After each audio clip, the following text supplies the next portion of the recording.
You're at a party. There's a GameCube set up in the corner. 4 players, 3 of whom are various shades of Kirby, are duking it out on Hyrule Temple. A crowd begins to form, and one guy at the back of the room issues a statement that would have any person over the age of 11 frothing at the mouth. I bet I can beat anyone here at Smash.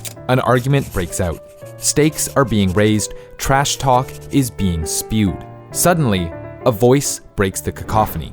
Man, I bet you can't even Wavedash. For competitive Smash Melee players, it's a rite of passage, a litmus test, a question that separates the filthy casuals from the casually filthy. Today, we're going to be talking about a technique that built the foundation for one of the fastest fighting games of all time and has shaped the platform fighting genre into what it is today. This is the history of the Wavedash.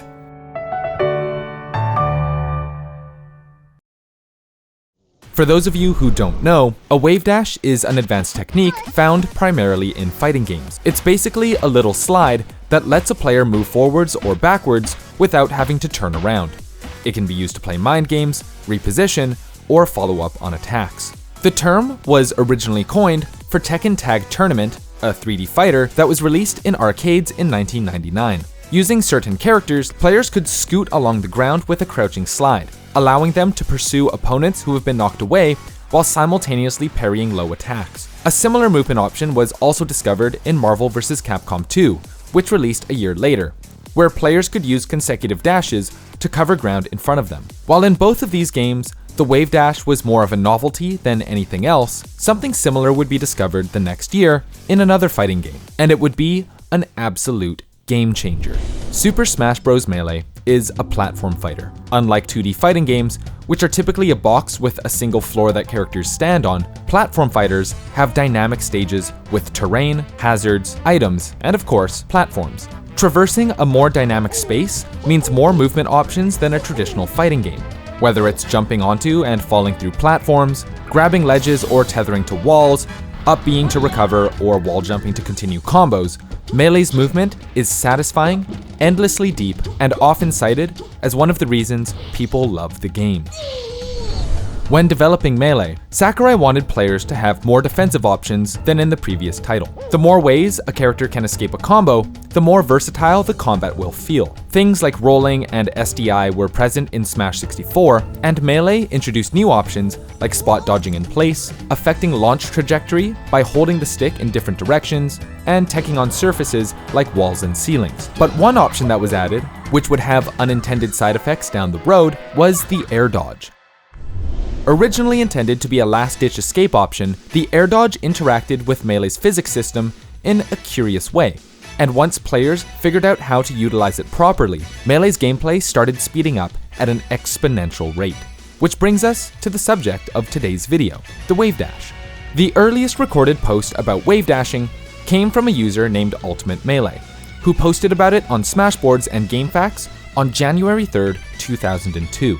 In the post, he referred to the technique as a mad dash and explained that it could be used to slide forward or backwards quickly and smash attack right away. Using a regular dash and trying to smash attack would normally result in a dash attack, so being able to move quickly and immediately smash attack was an interesting prospect for most people.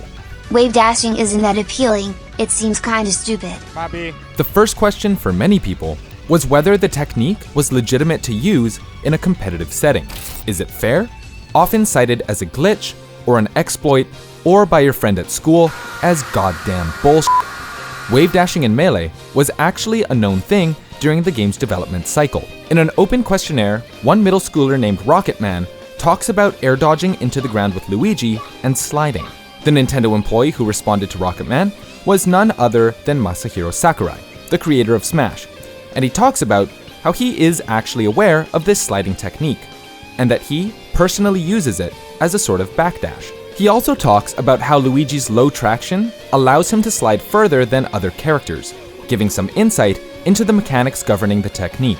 A few years later, in the May 2008 issue of Nintendo Power, Sakurai said, quote, "We noticed that you could do Wavedashing during the development period." So while Wavedashing was by no means intentionally programmed into the game, It wasn't some exploit of the game's code used to gain a competitive advantage either. It was just a byproduct of Melee's physics engine. But don't take my word for it. Here to deliver the definitive treatise on the legitimacy, morality, and efficacy of the Wavedash is our good friend, PracticalTAS. A Wavedash is a technique in Super Smash Bros. Melee in which the player jumps, then immediately interrupts their jump with an air dodge that causes them to land back on the ground. The most recognizable part of the Wavedash is the movement that comes with it. The horizontal momentum of your air dodge, if any, is conserved upon landing and transformed into a quick, grounded movement. Closely related to the Wavedash is the Wave Land, in which you end a jump arc by air dodging into the ground, which triggers that same grounded movement. It's not a bug, rather it's a logical consequence of Melee's physics system, in which any airborne horizontal momentum is converted to grounded movement upon landing. The length of a Wavedash is primarily dependent on two things. One, each character's traction, with lower traction characters like Luigi and Ice Climbers having longer wave dashes, and two, the angle you're holding your control stick at while air dodging. Melee is an analog game and players have access to literally hundreds of angles just on the rim of their control stick gate, so they can adjust their wave dash to cover the exact amount of space they want. Obviously, most players don't consciously choose one specific angle to use, box controller players notwithstanding, but the fact is that even if you predict that your opponent will wave dash, that still doesn't tell you where they're going to be when the wave dash ends. Wavedashing was first documented in 2002, but despite its age, it's still a fundamental movement tool used in competitive Melee today thanks to its versatility. It can be used as a general movement option, as a feint, and during combos, among many other situations. Part of the versatility comes from the variety of angles it can be performed at, as mentioned. Another is the fact that it can be triggered from any grounded jump, which can be done almost any time you're on the ground. Lastly, wave dashes have very low end lag. In most cases, the player is still moving when they become actionable, which provides players with easy access to grounded options like smash attacks while moving. All of these add up to make a versatile, powerful option that's a staple in any competitive Smasher's toolkit. He's off again! He's off again! He gets the grab. He's gonna down throw, not able to get much off the unbelievable! So pro! I can't believe what I just saw! Got all that? Good. Let's go over some of the principal uses of the Wavedash. For example, one of the technique's primary uses, especially at low levels, is to wave dash backwards to avoid an attack and punish immediately with a forward smash. Second, as PracticalTAS mentioned, the Wave Land. As a player is landing, they can perform a wave land to change the direction of their momentum and slide along the ground. It can be performed as a mix-up in neutral, but it also opens up several options near ledges and on platforms.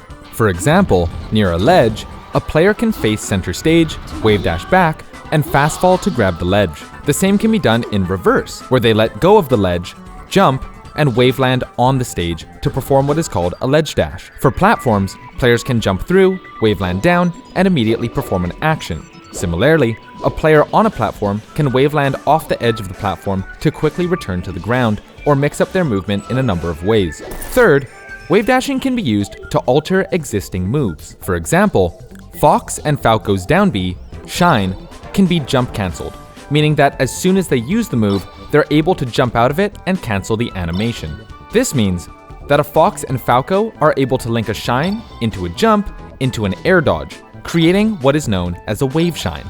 This combination of moves is meta-defining. Much of Fox and Falco's punish game revolve around Shine as a combo starter, and the ability to immediately reposition to continue a punish has led to these two being absolutely dominant for as long as the game has had a competitive scene. He gets the ball! He's doing oh my god! Oh my god! Oh no! What is that? But as the years went on, and Melee's sequel was slated to come out, the community thought it was time to move to a new game. When Super Smash Bros. Brawl was released in 2008, many fans lamented the slower, clunkier gameplay being offered. While a large competitive scene did spring up around Brawl, it became apparent that much of what appealed to the competitive fanbase of Melee was more or less omitted from its successor. Recovery was made easier, as characters could snap to ledge from further away, so edgeguarding became less rewarding. The game was severely imbalanced, with characters like Meta Knight being overpowered and Ice Climbers being completely broken. To top it all off, characters would randomly trip when dashing around the stage. Just fall over, for no damn reason. Sakurai man, Among these regressive design choices was that characters could no longer move in a direction when air dodging. Instead, they'd just become intangible for a moment and then continue to fall. No directional air dodging means, you guessed it, no wave dashing. And this was an intentional design choice from Sakurai and his team, who wanted to narrow the gap between casual and competitive players. Referring back to the Nintendo Power interview we talked about earlier, Sakurai said, quote, "With Super Smash Bros. Brawl, it wasn't a matter of, okay, do we leave it in or do we take it out? We really just wanted this game to appeal to and be played by gamers of all different levels. We felt that there was a growing gap between beginners and advanced players, and taking wave dashing out helps to level the playing field. It wasn't a big priority or anything, but when we were building the game around the idea of making it fair for everybody, it just made sense to take it out." Obviously, this was upsetting to the Melee diehards. Everything that made Melee great, the combo system with hit stun, the various movement options, it had all been lost in translation. Some stayed with Brawl and helped build a competitive community. Others returned to Melee, certain that their game would never die, but a third group decided to take matters into their own hands. In the years after its release, several mods were developed for Super Smash Bros. Brawl. Balanced Brawl sought to make all characters viable and remove infinites. Brawl Plus and Brawl Minus were aimed at making the gameplay more like Melee by adjusting the game's physics and hit lag. But the mod that rose above the rest and eclipsed even the base game from which it sprang forth is one of the most controversial titles in Smash history: Project M. Project M is arguably one of the most ambitious modding projects ever undertaken for a console-exclusive game. Project M revamped the entire cast to make everyone viable. It altered the physics to more closely resemble Melee, it added characters like Roy and Mewtwo, who were built from the ground up, and it reintroduced advanced techniques like L-canceling and wave dashing. So much of Melee's charm is the freedom afforded by its physics engine. Everything feels like it has weight to it. Wave dashing is a huge part of that, as it allows players to exercise control over a pretty significant portion of their movement. You don't have to wait for your character to finish their dash animation or drift to the ground before you're able to start moving again. You can choose when and where you want to go at pretty much any point in time. Although development for Project M would eventually be shut down under some pretty unfortunate circumstances, the mod was nothing short of a sensation. From dorm rooms to game stores to hotel ballrooms and convention centers, PM was a testament to the community's desire to play a fast-paced, competitive game. And it's games like Project M which have inspired game developers to this day. There it is! Easy stuff! Everyone's popping off! This guy! There it is! Evil Killer! This the winner of Skate 3! In the wake of the release of Super Smash Bros. Brawl and other AAA publishers who tried to develop their own platform fighting games, the creation of real, down-to-earth competitive platform fighters was left to indie developers. After Project M was shut down and the PMDT was disbanded, members of that mod team stuck together and founded their own company, Wavedash Studios. Their first game was called Icon's Arena, and it drew heavy inspiration from Smash. Though it didn't reach huge commercial success, it's just one example of games that have been pushing the platform fighting genre forward. Oh, and Icon's Arena also had wave dashing, obviously. One of the biggest spiritual successors to Melee, and one of the first to emulate without straight up copying the game, was Rivals of Aether. The brainchild of Dan Fornace, the guy responsible for Super Smash Land, Rivals of Aether was heavily influenced by the movement and mechanics of Super Smash Bros. Melee. So when starting Rivals, I knew I wanted to have mechanics, but I also wanted to simplify and just make the controls, more modern, like more what you would expect, coming from a game from 2015 instead of, 2001. And then the second thing is I wanted wave dashing, but I didn't want it to be hard. I wanted it to be as intuitive as possible. So what I did is I took Melee's wave dashing and I said, as soon as you hit jump, you can start a wave dash. You don't even have to wait for the jump squat to end. Basically, you get like an instant wave dash as long as you kind of hit the buttons at the same time. Wave dashing was incorporated into the game as a conscious design choice. It can be executed fairly easily, but has some drawbacks as it leaves the character vulnerable. This trade-off between quick, versatile movement and leaving yourself open to attacks is a conscious effort to incorporate wave dashing into the design philosophy of the game. So the wave dash in Rivals is super actionable compared to Melee. Like you can be wave dashing into attacks, which is like kind of critical in Rivals, is to be able to move during your tilts. A lot of players were basically wave dashing like during combos, and that's just something because I was like, oh wow, I didn't know that worked until 4 years after I implemented it, and people are already used to it. So I'm like, I guess we're just gonna leave it how it is. And nowadays, pretty much every platform fighting game worth its salt is incorporating wavedashing in some capacity. Brawlhalla and Brawlout and Slap City all have wavedashing, and Slap City's developer, Ludosity, just released a new game, Nickelodeon All-Stars Brawl. During their ad campaign, they made a point of telling fans that they were intentionally catering to hardcore competitors. Games have even been built around the Wavedash as a core concept. Waveland is a platformer that incorporates movement inspired by Melee. Even the names of the moves in the game come straight from Smash: Short Hop, Ledge Dash, Fast Fall, Shine Stall, and of course, Wavedash. In general, it seems like almost all modern platform fighters understand the desire to move around the stage with precision and freedom, and wavedashing is a core component of giving players that freedom. It's literally the idea of two separate systems combining in a unique way. And the two systems are a directional air dodge or an air dash and landing on the ground. So something has to happen if you're dashing with speed into the ground, and retaining some of it is like the most obvious use case. Which brings us to how wavedashing has moved outside of the platform fighting genre and into some unexpected places. So let's talk about Rocket League. Rocket League is a title which thrives on its movement, freedom of expression, and an incredibly high skill ceiling. The game has a lot of tech, and one of the most commonly used mechanics at higher levels is the Wavedash. Now, I know what you're probably thinking. Mr. Akshon, how can a car Wavedash? If we use Fornace's definition of what a Wavedash is, a directional air dodge or dash into the ground, which results in maintaining some speed, then wavedashing in Rocket League checks all of those boxes. To perform a wavedash, one must jump and point the nose of their car up.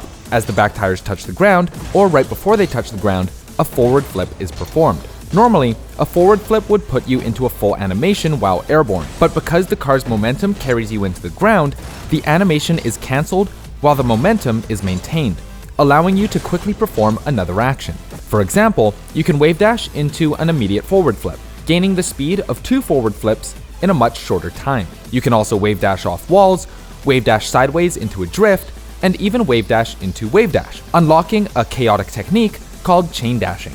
There's also horse dashing, which is cool, I guess.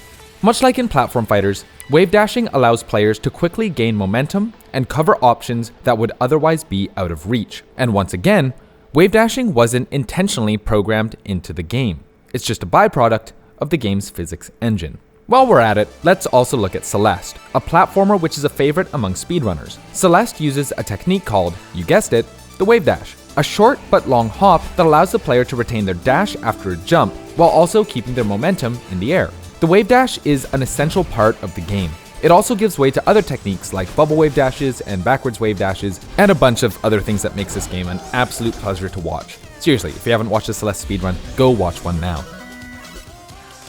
One of the coolest uses for the Wavedash in Celeste is the Chapter 9 gate skip, which allows you to bypass a wall that normally requires you to gather a bunch of hidden collectibles to access the bonus final courses. Alright, so that's a brief history of how wavedashing has influenced gaming as we know it. Now, let's return to where we started, Tekken. Since Tekken Tag Tournament, future iterations of the game, and even Soul Calibur, have included wavedashing and crouch dashing in various forms. The most notable instance is in Tekken 7, where Mishima fighters like Heihachi and Kazuya are able to dash forward to create 50-50s or close the distance on their opponents. In Japan, it's sometimes referred to as Wind God Step, but most simply call it by its traditional name, the Wavedash. And when Kazuya was added to the Smash Ultimate roster on June 29th, 2021, he brought with him just about his entire moveset, and that included a Wavedash. By inputting a Z on the control stick, Kazuya can quickly dash forward while his upper body remains invincible. This move can be linked into follow-ups like Dragon Uppercut and Wind God Fist, and it's just really cool to see Kazuya and his Wavedash being faithfully represented in Smash Ultimate. What more can we say about this technique? The Wavedash is an example of one of the things that makes video games so appealing.